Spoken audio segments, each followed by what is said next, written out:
So by the time I left there, you know what I mean, somebody can fart, and I can tell you whether that was a truthful fart or a bullshit fart. So that way I tell people today, when you're lying to me, it's fun. It's like a father looking at a 1-year-old going, ah, man. That's why nothing bothers me. You know what I mean? It's not that I'm a pushover. It's just that there's nothing you can do about the emotionally, demonically possessed parasites. I'm sorry. It's okay. We have to love them and forgive them. And so, okay. So now, okay, wait. So what happens is this. The Habilitat program was the greatest place because that's what I needed. I didn't have the... I could have went to the military now just before prison. I was actually... My brother said, Paul, you're going to either end up in prison or you're going to be... You can go to the military or you're going to die. So go for the military. I tried. Oh, wow. He called it. He called it. So here I am going to the Navy, I guess, you know what I'm saying? Yeah. And I went to take the test and all this kind of stuff. And those recruits were cool, but I really couldn't leave my girlfriend. You know, the story of your life, right? But I still tried, and you know, it didn't work. But I tell you something right now. When I got that 40 years, I called them up right away. Right? They came and saw me, and they go, Paul, do you have a felony by any chance? And I go, yeah. It's not. Yeah, if it's just a misdemeanor or something like that, we can pull you in. But the felonies, you can't. So I'm sorry. And that was it. So I knew that avenue was finished, right? So Habilitat was like my military for me. College, prison was college, jail was college, Habilitat was college, trade school, and all that. So I came out and I did good. So coming out of the Habilitat program, like I said before, the bumpy ride was for probably about 2 years because it goes fast. I mean, like from I came out 83, 84, 85.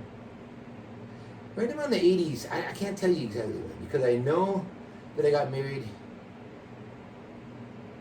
89 to met the girl, and 90 got married. Okay, so that little pocket between there was the partying, the relearning of myself again with my brother George going back to church for a year, and he's seen I was really doing good. And Phil didn't fire me, but he had a situation that came up where he had to let guys go. So now I'm let go, but I'm doing really good. And George knows I'm doing really good in church. And everybody's doing really good.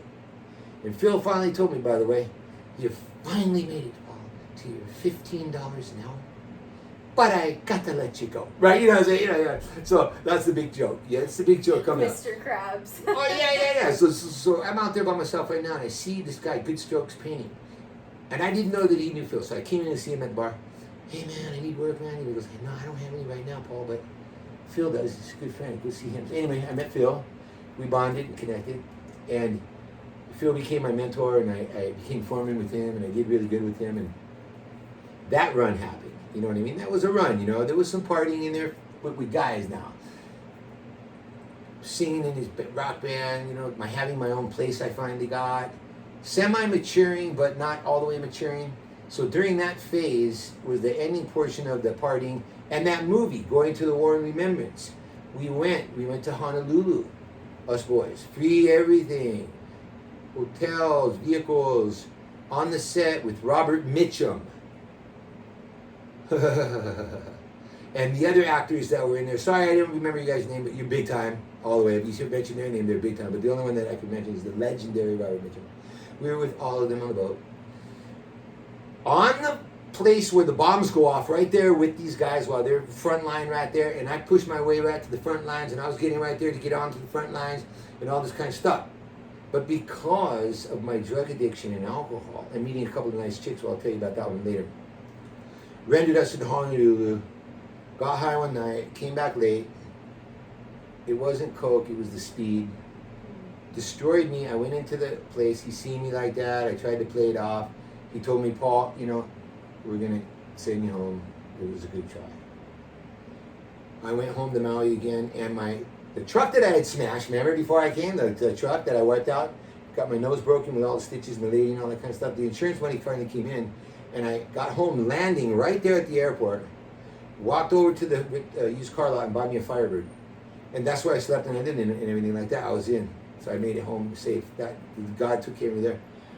But that run there was more, that, you know, that's when more of the ending portions came with the, you know, the not going back to prison, but just getting the rest of the bottom before I started to grow up in the middle of the later 80s, right? Before I started doing good.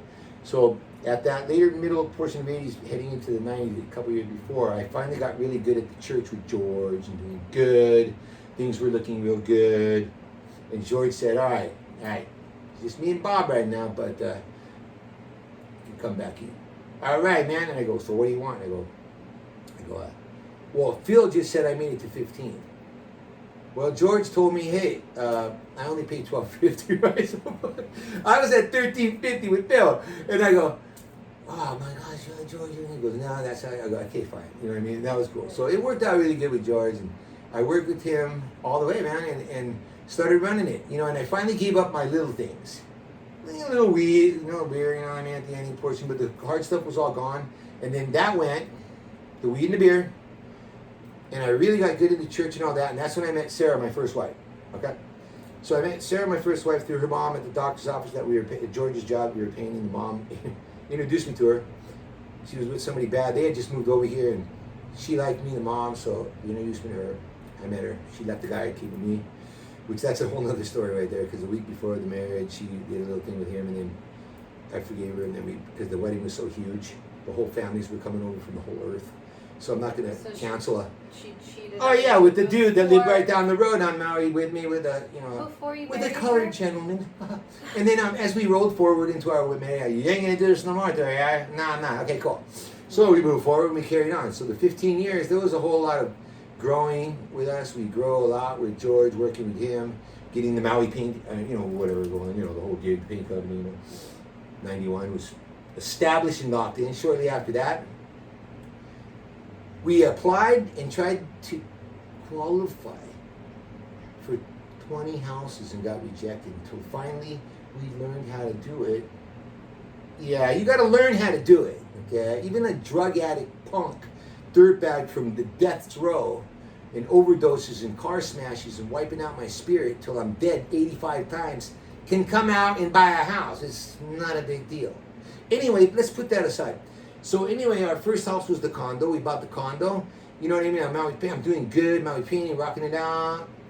We go over there. We sell that. We buy a house with a giant 4-bedroom custom brand new house.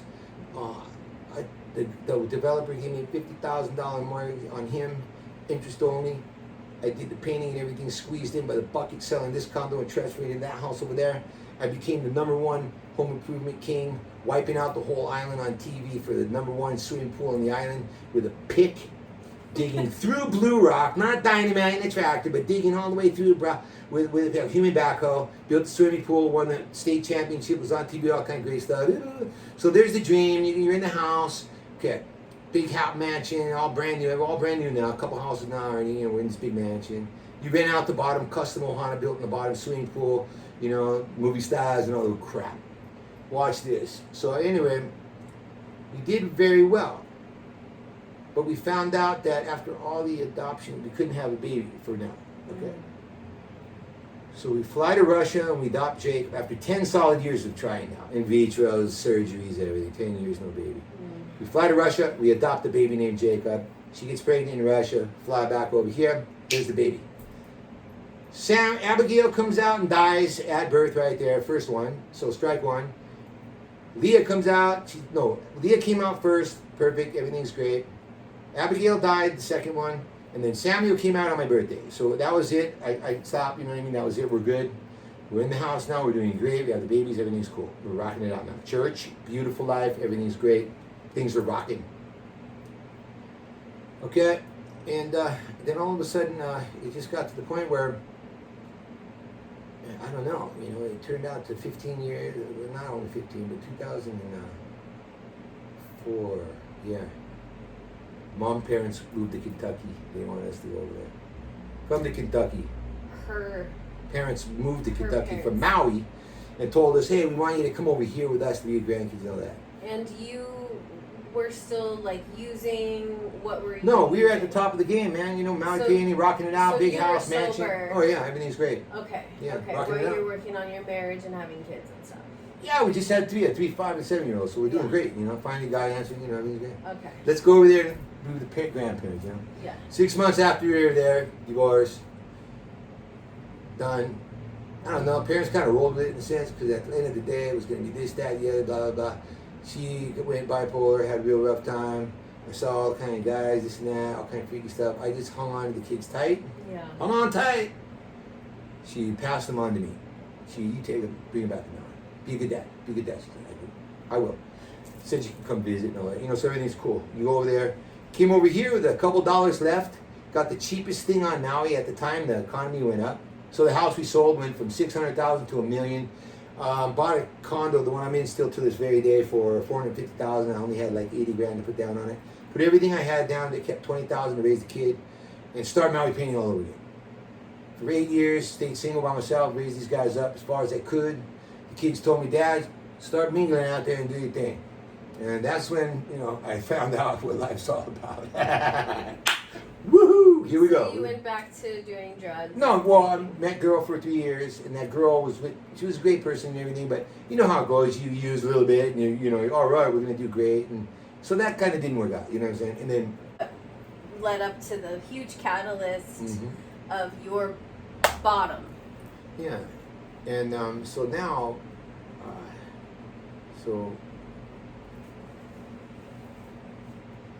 me and my wife Jen quit drinking and smoking for a period of time, right? I had fallen back for a little while, there was a small period of time where I'd fallen back. This was just like the drinking, and then doing a little go here and there, you know what I'm saying? But it was there, and I felt bad. So it was really getting to me, okay. And it kind of built up, you know how it is. There's things that trigger my mind, and those particular things were triggering my brain to the point where, and that's how I realized my addiction.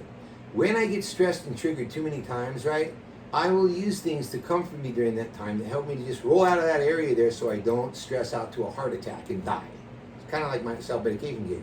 So right about that time, she was going to leave to go be with a girlfriend for a week. And we were kind of, she was like, hey, don't drink, this and that, whatever. And whatever. The kids were still around the house. Sammy and Jake were in the back room over there. And, they were getting ready to grow up and stuff. They were getting, getting ready for all the empty nest or whatever, how that worked. However it worked, for some reason I went out that day. And I got me a bottle of Crown Royal. And when I walked out of that store, that guy in that store just looked at me when I walked out early in the morning, and he says, "There's just this big dude standing out of nowhere. It's a fog. Don't drink and drive, man." He didn't know if that was for a party at 9 o'clock at night or if I was getting that for a gift for Christmas.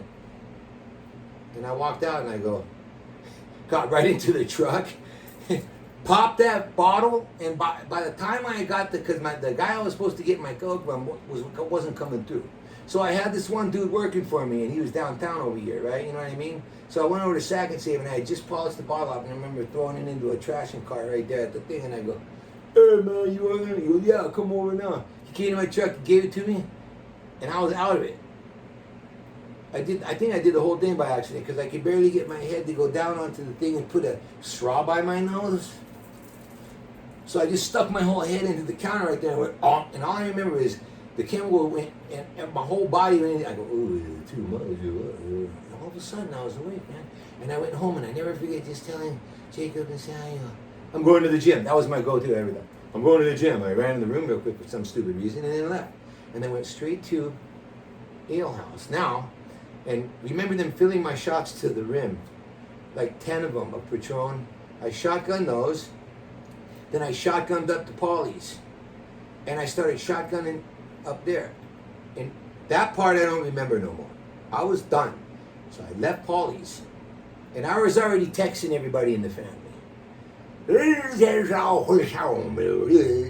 "Come home soon, Daddy." Samuel called Jen on the Big Island. "I don't know, I'm receiving signals from Dad here, and it's really looking funny." Jen called Kaylin up country. "Search Makawao, he's leaving Paulie's now. Everybody's searching for Paul." Now I went straight to the dealer's house now, and I started making trouble with everybody, but I don't remember that either. No, I remember the girl coming out. I go, "Where's he?" And she goes, "Make noise over here, but evidently she threw the shit in the car and went in the side of the other side's driver's pocket there. So if I would have known, I would have grabbed it and did another one, and I would have been up. I yelled. I thought she didn't give it to me. I was just pissed off, and I don't remember anything after that because I don't remember going down the highway. And I got on that fucking Haleakala Highway, man, and I'm racing down there at 80. Don't know nothing. And I drive down there all the time now. Look, and I go, how did I know how to do this? But I know that when you fall asleep and your ears don't plug, you have to pop it and you can hear. So even if you're sober and awake and your ears don't plug, you can feel weird. What happened was I veered off to the right. You know those metal signs right there? I hit that metal sign, boom, it jolted me up, and I didn't know I was going 80. I turned the car as hard as I could to the left at 80. And the guy behind me, if he wasn't there, nobody would have ever known I was a mile out there in the fucking dirt before the fruit trees were there. So all I saw was this guy turn this way and the truck launch. That's it. I heard it on the video, you know what I mean, the police video, because I had to get a lawyer and all that shit. And I had rolled so far out there that you couldn't see me in the dirt. All wheels off the vehicle. Doors gone, trash smashed, ripped off. Everything dusted and the engine in the front. And what happened was the seatbelt wrapped around my cat and held me in the truck and whiplashed me all around and split my pelvis in half, busted my hip, broke my leg, crushed my skull open, heavy brain glass coming out of me for 6 months. And nothing to my face or anything else. So I go, wow, I'm pretty thankful for that. And I'm sitting in the back on the floor, in the car. And the cop comes over, and the only thing he's grilling me about, because they got the shit. Oh, by the way, my gold wristband was ripped off during that time. And the cop's just telling me, not even eating this shit if I'm okay. You drank it. And the only thing I said to him was, I don't think I have to pie. Like this. So anyway, long story short, there I am, boom, they take me. My wife flies back from Honolulu. In the hospital, Queens. No. She goes, you recognize me? I go, oh, you're not supposed to be home yet. That's all they said. She's just looking at me, holy shit, this guy's out, I'm laying there. She get my ass on that little mini plane, and we're off to Queens. I get over there. It was rehabilitation time, I get to entertain the stroke patients for the next 2 weeks, okay, right? And it was the hardest thing in life to get healthy again and get back on my feet before they let me come home. Coming home and the shame and the guilt and all this crud and just the crippleness of being ripped open and everybody having to take care of you, my wife, my daughter, everyone. The shame, man, and the guilt and everything. But I went to AA, man. Before my court, and I got a paper signed. I'm on for the whole 6 months, and then I finally went to court. And the judge said, I thought it was, that was it. You know what I mean? There was a whole bunch of charges, not good stuff. You know what I mean? They're not to get you, and but I just wanted drunk driving and get out one, It was a flashback. He looked at me and he goes, I'm very proud of you. You went to AA on your own and had signed for 6 months. I didn't know the court system now. AA with that, the ones I signed now for you guys. I didn't know none of that. I go, yeah, prosecutor and me. Yeah, very proud of you. This is a good example of what you've done. This is what you guys should be doing, is to get into AA before anything. Just like you started. We're just gonna go ahead and give you what you wanted. We're taking away your licenses for your motorcycle and your car. You don't have a license no more. You're going to have a breathalyzer for $100 a month for the next 12 months. If you're perfectly clean and you do everything perfect for 12 straight months, then you're allowed to go ahead and take your tests again and carry on forward. So, that's 6 months. I went to AA and I met Dave. And Dave kept me there, literally kept me there. Because I thought as soon as my drug test was done, I'm done, He became my sponsor, and that Dave, who had passed away, God bless his soul, kept me in that AA program for the whole time until this very day. I still run his meeting. I'm still there. Danny over here got me into speaking and learning how to, be more spoken out in the program. I have all these friends and family in the program that have kept me here and mentored me. My wife, family, kids, Valley Isle Fellowship, my church. I play drums for the church now. Who would think, I'm literally like playing drums for the worship team. If you do good and you really accept the fact that you are a drug addict and an alcoholic, you really face your real true behavioral problems. Open them up on the table. Not worried about the next person because they're going to do what they're going to do to you anyway. You can't. It's just how it is. It's painful, but it's how God even says, forgive endless times for eternity until the book of life, which gives you a whole new thing.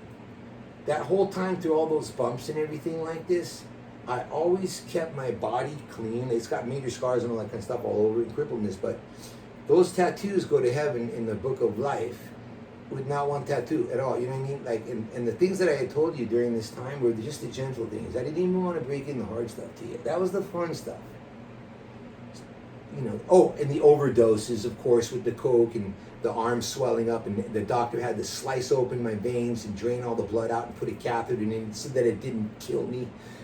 You know what I mean? Like fun stuff like that, you know, and showing up at the dealer's house after I flipped off the dude on the road, and I was going to fight the guy, even with the catheter in me. But when you see me at that guy's house, he's a Hawaiian dude, you know, just like my friend that I was going to get from. Oh, you know this guy over here? I go, yeah. I go, yeah. I'm going to let you go. I'm standing there like this with the catheter in my hand. I'm still ready to go. Like, well, I don't care about this. I said, I don't care about him. You pulled out. We're going to pull out in front of me. So you know what? You know, whatever you want to do it. You know, but I did care about it because if it came out, I don't know if the blood was going to squirt out or whatever. But those are just some of the fun little details in between the fun stuff. And, you know, like when I cracked my nose, when I did the one in Makwa, the car accident in Makwa with the truck, the nose was a shotgun. It came off, and the 2 holes were sticking. I didn't know that. And I felt no pain because I was in a 7-hour coma. I went into the doctor's, and I'm yelling at the lady in there. Fuck you fucking ugly nurse, right? Look, she just goes, you see that one more time, I'm going to crack you in the nose. And I go, he goes, here, I'll fucking give you something to fucking yell about. And she grabbed me, and then stuck me in the mirror and showed me my nose. Wow. Instantly, the pain hit. And then I just was quiet. I just didn't say a word after that. I just lay there like this. After that, I was done. Yeah. It was all done. We need other people to reflect, show us our reflection. Oh, yeah. Yeah.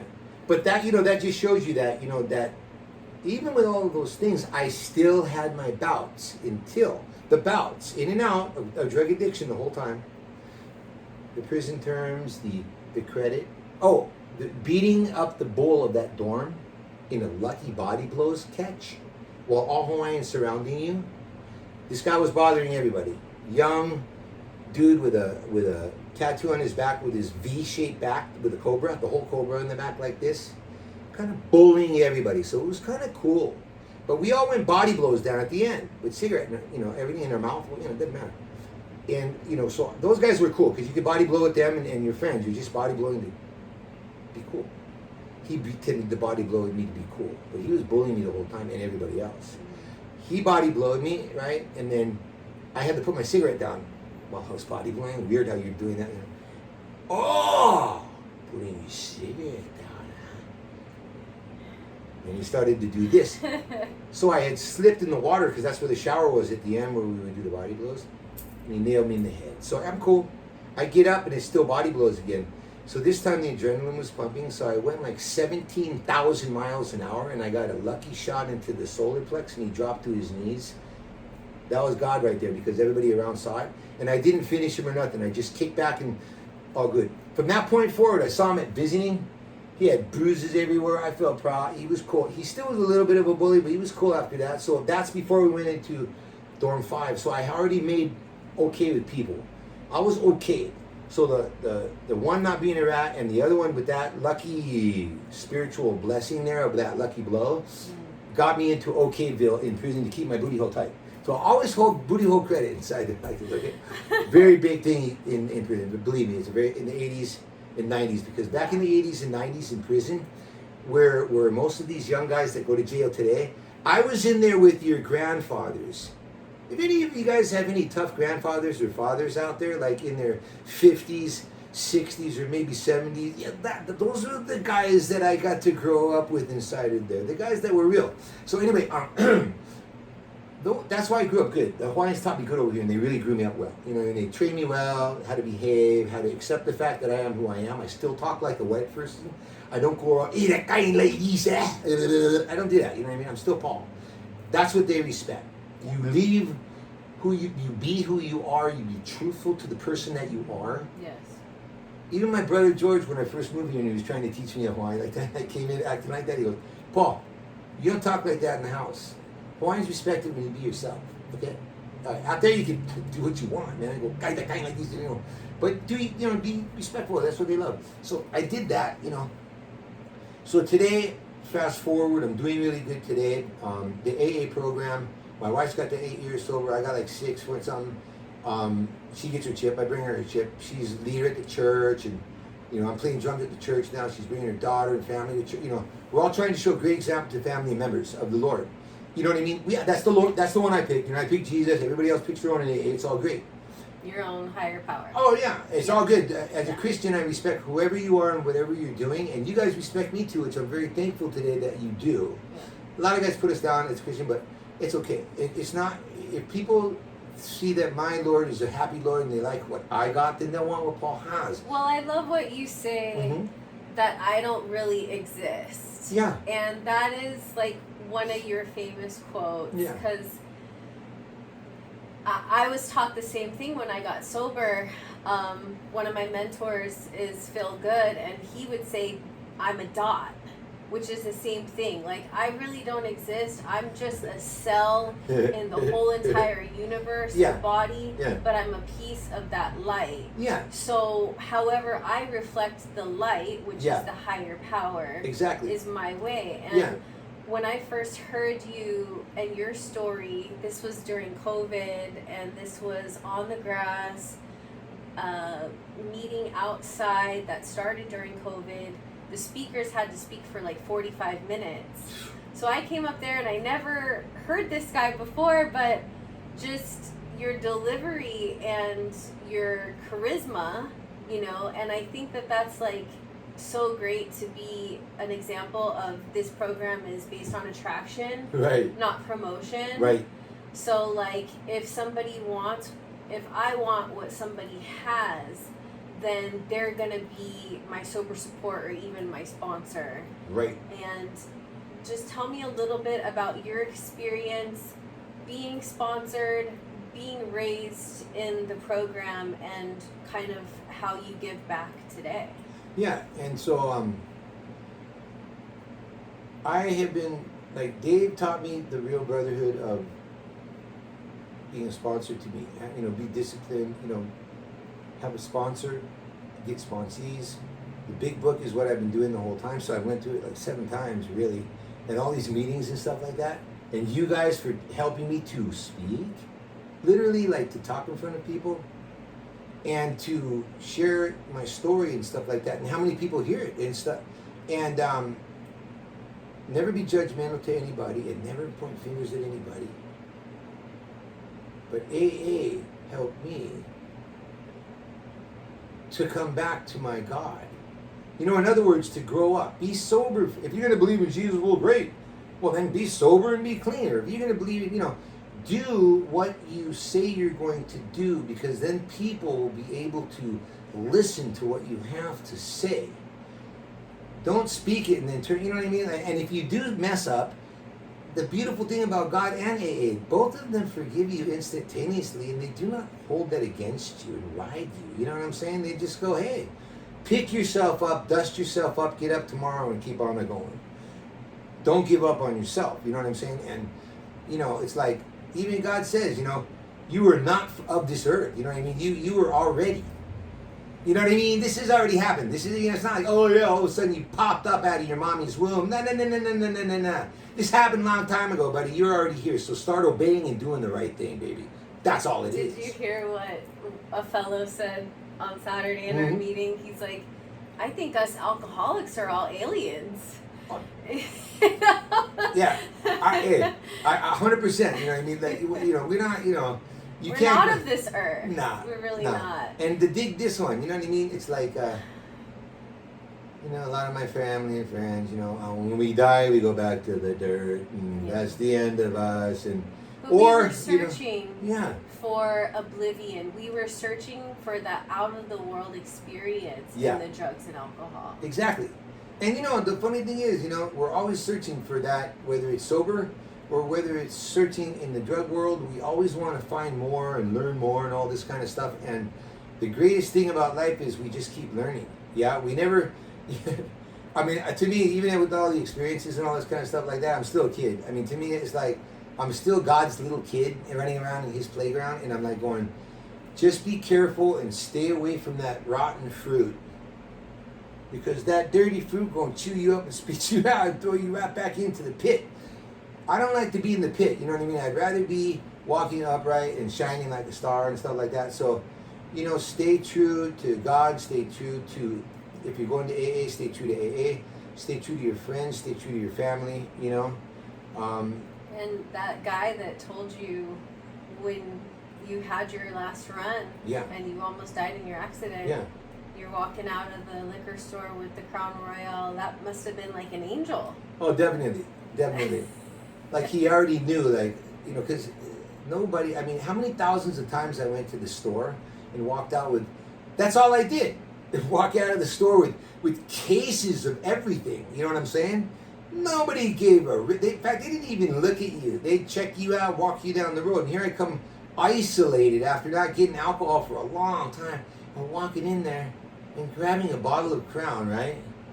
And this dude there's a whole bunch of people in line, right? And he just happens just as I'm walking out, and all I remember is I just kind of went like, okay, that sounded weird. And he's just this really tall dude, he seemed to be a lot taller than everybody else. I'm not going to say what color he is because everybody will get mad. Just kidding, right? Right? Like we said, oh, he was a big white dude, a big black, a big... No, he was just a big dude, a little bit bigger than everybody in that dang line, a little bit too big for me, and just told me, like, don't drink and drive. And I went in that car, and that's exactly what I did. Filled it with gas, popped that sucker in my mouth, and that was the end of it, man. That was the heading right into going from having a normal body, okay? Because the nose one was my first indicator. They did good surgery. I had one of the best plastic surgeons on the island. Otherwise, I would have looked like, Frankenstein and stuff like this. And it didn't work out because this doctor over here that put me together in Queens did very well too. Right now, there's a whole other story with the MRI I had the other day. We don't know what that's going to happen because nowadays the doctor situation today is different than it was 7 years ago. This could be a nightmare from hell as far as I'm concerned. But the one over there is that they put me back together in Queens. But before that accident, I had a perfectly healthy body, no broken bones, but I was 285. Now, I'm 175, right? No broken bones, and healthy and sober and clean. So, I can only thank my wife, my family, you, AA, God, the church. And I stay right in the group with you guys all the time. I have to stay right in the group with you guys all the time. If I stay 3-4 times a week, I'm safe. So I just stay right here with you guys. Like you taught me, stay in the herd, stay in the middle of the herd. You know what I mean? And that way, you got everybody, there. You need a phone call or whatever.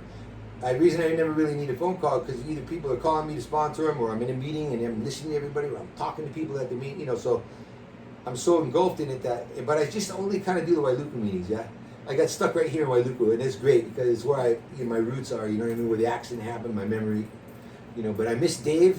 He was my sponsor. I got his ashes right next to my bed over there, and, we miss Dave and his testimonies, and the reason why he kept me in AA too, because AA, he just so happened to be an AA and a Christian too. So me and him, and he taught me how to be able to get along with everyone, you know what I mean, that it's okay to be who you are. You don't judge and all this kind of stuff, even if people are judging you. It's okay to be judged as a Christian. It's okay, because you're going to be judged way more than, a person that has 5 genders, or a person that maybe of color, or a person of that. You can't delve in that area. You can get along, and I'm not a Christian. Yeah. So we can get along with everybody of every race, every single day, and we offer our help and our services 24 hours a day, 365 days out of the year.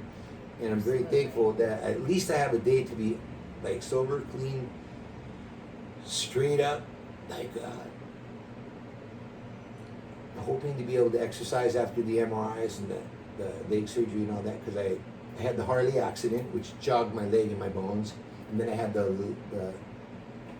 the plank fall at my house that ripped my back shoulder. So if I have to get surgery, then that's okay. You know what I mean? But we pray that, because we'll find out this week. So pray for me on that one. But other than that, I am just so thankful and grateful to be sober, and to let you guys know that even if you have 1,000 tattoos, I still love you. Right? And that wherever you come from, even if you fall and go up and down the bumpy roads like I did, you can become successful through periodic sections of your life over and over and over again. You give yourself 6 to 7 years of being straight. Just give it to yourselves. You will find out that even if somebody purchased a home and gave it to you, you would have still purchased like 2 or 3 houses on your own with no help from nobody, just because you allowed your mind to be straight. This time around, I paid my house off already. I saved money already, all in a year and a half. Just like that. Being sober. Okay? Now, if you're partying, you could do well, and you do great, and you work hard, and you depend on your family to take care of you, and you're always broke, and there's never going to be a house because it's too rough, and all kinds of the great, wonderful sob stories that we have. But if a guy like me can come out of a prison and after having his arms surgically opened up, straight after that, and a couple of years later, get married and qualify for a house, right? And you lost. And probably only has 8 brain cells left total. Anybody can do it. A homeless guy, any person can do it. And that's my encouragement to you is, go get turned down from a home loan officer 12 times. They'll show you how to make yourself look like you qualify. Qualify and get in anyway. It doesn't matter how much it is, because the price of the house is still going to go up, so it's better than renting. Get in it. Now your credit card will go up. Everything will go up. You'll look good. Eventually the house will rise 80 trillion bucks. You'll be looking good, and you're cool. That's what happened to me. Same thing. So, you know, I try to teach people that and help them when they come work for me. Oh man, let me show you. And then guess what? I still don't have a car, and I'm still living at my mom's house, you know. And I'm cool with it, man. I'll come pick you up, dude. But it's not, you know, they don't want that help. They don't want the George way that they taught Polyboy. George taught me a certain way because he was my dad, over here, remember, the whole time. And so he taught me his way, and I kept his way. So honoring George and his way of doing life, and I did it, and that's the only one I really know, because Dad, like I say, I didn't have a chance for Dad to give me that teen part, and then the dad part, so I had George to do that, you know what I mean? And George did it his way, so I'm thankful for George, I'm thankful for everybody, and they're all just your angels now. Yeah. They're all my angels watching over all of us, yeah? Yeah. And taking care of all of us now. Thank you all you angels out there for watching over and taking care of us, and for giving us these next years that are coming up. We really thank you very much.